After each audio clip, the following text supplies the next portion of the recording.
8 horas da manhã, começamos o Jornal Gente de hoje falando sobre a tumultuada reunião de ontem da CPI da pandemia, né?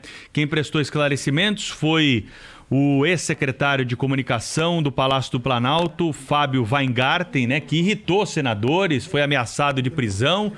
Um verdadeiro circo armado ali, né? Na reunião, com um desfecho também lamentável do senador Flávio Bolsonaro do Rio de Janeiro, filho do presidente da República, que chamou o senador Renan Calheiros de vagabundo, né? Ou seja, a coisa descambou para o lado que é o que menos se espera dessa CPI. É claro que o Renan Calheiros também precisa ser questionado sobre a possibilidade de levantar a prisão, né, do Fábio Weingarten, que estava lá para prestar esclarecimentos. É aquela história que está todo mundo errado, né? Não tem ninguém certo aí nesse quesito. O mais importante desse depoimento, se é que a gente pode levar algo para frente, né, do que foi dito, é que o secretário de comunicação disse para os senadores que houve sim uma demora do governo federal para se analisar uma oferta de vacina que foi feita pela Pfizer, né? E a gente começa a ver o descontrole que há no governo em relação à pandemia quando a gente observa esse tipo de informação, esse tipo de prova. Porque essa história, essa briga, aí se vai prender ou não vai o depoente, isso tudo é bobagem. Vai passar, ninguém vai ficar preso por isso. O máximo que pode acontecer é responder ali um processo por falso testemunho, e todos aqueles que passam, não só o Fábio Weingarten, estão sujeitos a esse tipo de análise. Mas o que vai ficar para a CPI, o que vai ficar daqui para frente, o que acho que a gente tem de prestar atenção é a apuração se houve ou não falha do governo, se houve ou não omissão do governo, se houve ou não algum tipo de direcionamento errado do governo em relação à pandemia. E o secretário Fábio Weingarten disse que uma proposta da Pfizer ficou aí 2 meses sem nenhum tipo de resposta. Aliás, não é o secretário de comunicação que o responsável, né, por negociar a vacina com a Pfizer. Já começa errado por aí essa questão. Mas esse é um dado importante. Esse é um fato, segundo o secretário, há provas. Ele citou lá os e-mails, citou as datas, as conversas todas, e de alguma forma envolveu campanhas do governo aí para tratar desse assunto, para provar sua ligação, né, com essa questão. Ou seja, esse sim é um fato que merece apuração. Esse sim é um fato que pode trazer consequências para a conclusão dessa CPI, que está muito mais interessada, e a gente tem dito isso desde o começo aqui, na exploração política, na campanha do ano que vem, que nós vamos ter em todo o Brasil. Alguns políticos já estão se articulando aí para aparecer com os discursos que vão relembrar na campanha do ano que vem. Isso é natural que aconteça também, apesar da nossa ponderação aqui para esse tipo de prática nesse momento, mas o mais importante são os fatos, e eu queria então destacar isso que foi dito ontem pelo secretário Fábio Weingarten, que trouxe essa informação de que o governo então recebeu uma proposta da Pfizer e não tratou essa proposta com a devida atenção naquele determinado momento. Isso sim pode ter custado vidas. Se nós tivéssemos essa vacina contratada com antecedência, talvez essas doses aplicadas em outros países poderiam ter vindo parar aqui no braço dos brasileiros. A Pfizer é uma das vacinas mais seguras que nós temos, é uma das vacinas mais aplicadas no mundo, e claro que esse é um fato importante a ser discutido pela CPI, que analisa o comportamento do governo durante a pandemia. São 8h04, direto de Brasília. O jornalista Cláudio Humberto está conosco no Jornal Gente para trazer também as suas opiniões, ponderações aqui no Jornal Gente. Tudo bem, Cláudio? Seja bem-vindo, bom dia. Muito obrigado, muito bom dia, Pedro Campos, bom dia, Thaís Freitas, bom dia, Brasil. Olha, ali aquela CPI, já houve quem dissesse, né, em relação ao Congresso, que para virar circo bastava botar a lona, né? Eu acho que não precisa nem de lona mais, né? Já virou circo há muito tempo. A gente sabia, como é muito frequente em comissões parlamentares de inquérito, que poderia ou deveria, nesse caso, descambar para isso mesmo, né? Para um espetáculo, para a espetacularização de tudo, né? Aí você assiste um depoente que parecia estar ali meio numa atitude meio debochada, e de outro lado, políticos querendo aparecer de todo jeito. Quando viram que o cara não estava, que aquilo não estava rendendo, aí deu no que deu, né? acabou que foi acusado de mentiroso, se reverteu uma tendência que até a metade do depoimento era uma tendência para aquele depoimento acabar sem nenhum fato relevante, digamos assim, que pudesse interessar à opinião pública. É uma tristeza que os representantes da população mostrem como são, o que são e a que servem quando protagonizam cenas como a gente viu ontem, né? Cenas de quase pugilato, né? Mostrando que a CPI recuperou aquela coisa da CPI raiz, né? Do ponto de vista da baixaria, que sempre marcam comissões de parlamentares de inquérito mais polêmicas, né? Que envolvem interesses tão antagônicos como essa. Envolve o interesse de minar politicamente o presidente e suas chances eleitorais do ano que vem, e de outro lado também envolve a blindagem do governo de todos os erros que tenha cometido na condução dessa questão da Covid-19. É uma pena que isso tenha ocupado as atenções das pessoas, enquanto outras coisas bem mais importantes, né, estavam ocorrendo no país em relação à mesma pandemia, como, por exemplo, novo número de mortos, novo número de infectados, gente que continua morrendo, continua adoecendo de Covid-19, e também gente que continua sendo vacinada contra essa doença, né? Não se tratou ontem o dia inteiro da liberação hoje, que foi anunciada ontem, de mais 5,7 milhões de doses de vacina para todos os estados. Isso está sendo distribuído hoje.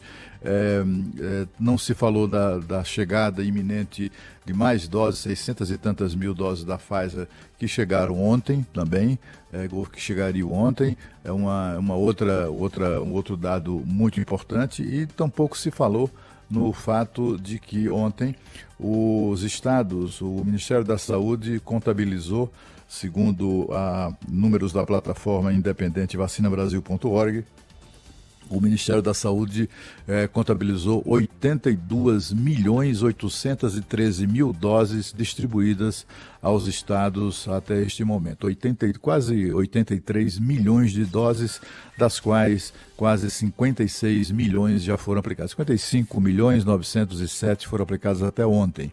Então, assim, é só para lembrar que a questão o programa de vacinação continua, as vacinas continuam chegando, ainda que em pequenas quantidades, e o grande fato da semana é que, em contraposição à interrupção da produção do Instituto Butantan da vacina Coronavac, começa sexta-feira, é uma notícia muito auspiciosa, começa sexta-feira a produção do IFA, que é o insumo básico para vacina, na Fundação Oswaldo Cruz, do Ministério da Saúde, a Fiocruz, né? Com isso, a Fiocruz terá domínio total sobre a produção de vacinas contra a Covid-19. Vai produzir o insumo e vai produzir a vacina, vai envasar a vacina e distribuí-la em todo o Brasil, que é uma grande notícia, porque é a independência total na produção de um imunizante, que é fundamental para a gente superar essa situação tão dramática que vivemos há um ano e 2 meses. Agora 8h08 aqui na abertura do Jornal Gente, da Rádio Bandeirantes. Já que a gente começou com o CPI, a agenda de hoje da CPI da Covid-19, direto do Senado Federal, Natália Pazzi. Bom dia, Natália.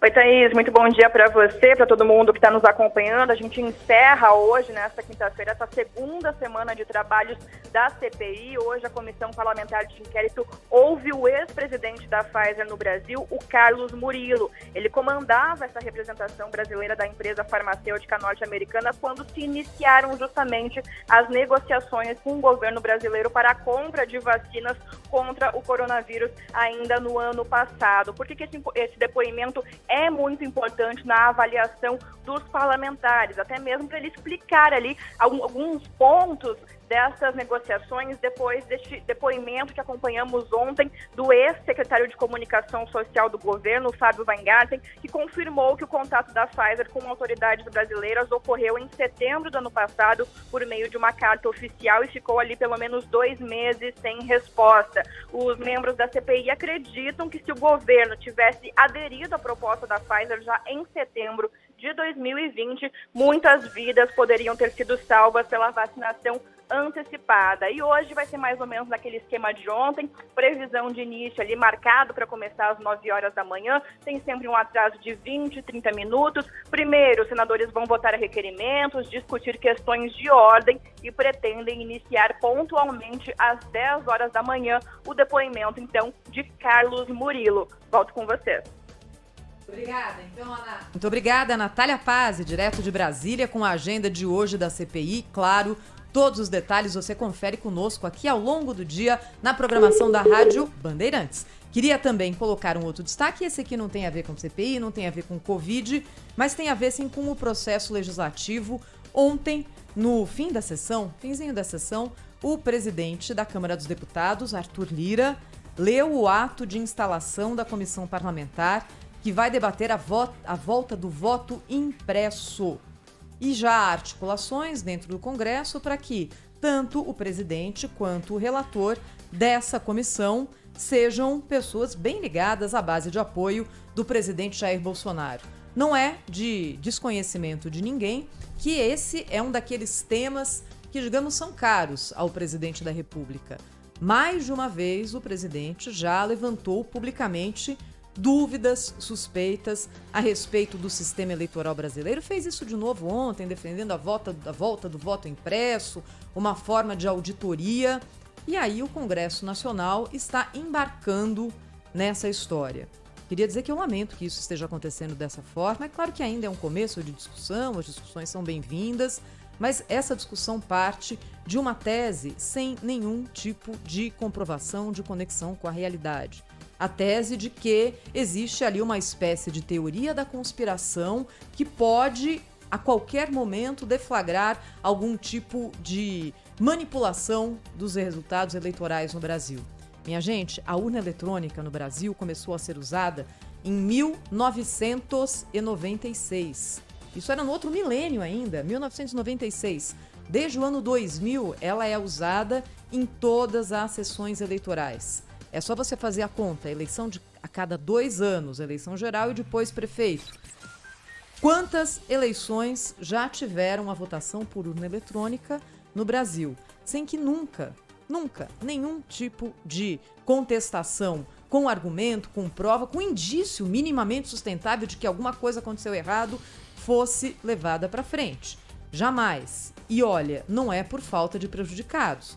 Porque se a gente olha ao longo dessa história de 20 e tantos anos de votação eletrônica no Brasil, quantos partidos, quantos políticos, quantas tendências ideológicas já se sucederam nos mais diferentes poderes do nosso país. A gente está falando de presidente, de governador, de todos os municípios, de câmaras, de tudo, de tudo. Nunca nenhuma pessoa conseguiu apresentar alguma coisa que fosse minimamente consistente. E me preocupa que o Brasil embarque agora numa tese que é uma tese defendida pelo presidente da República sem elementos de conexão com a realidade. A gente vai acompanhar o que vai acontecer, mas olha, quando a gente vê o processo eleitoral no Brasil, que hoje corre de forma tão célere, tão correta, sem nenhum tipo de questionamento, sem aqueles tumultos que a gente acompanha, por exemplo, nos Estados Unidos, com demora de apuração, 2, 3, 4 semanas, até se saber qual é o resultado da eleição. Esse acho que é um dos únicos pontos aqui, um dos últimos talvez, que a gente ainda fala, olha, isso aqui tá redondinho, isso aqui funciona direito no Brasil. Por que que a gente vai mexer nisso agora? É a minha dúvida, a minha pergunta também aqui no comecinho do Jornal Gente, da Rádio Bandeirantes. Você participa conosco pelo youtube.com/Rádio Bandeirantes Oficial, também pelo nosso WhatsApp, já vai mandando a sua mensagem por esse número aqui. 11 999 048756. Rede Bandeirantes de Rádio.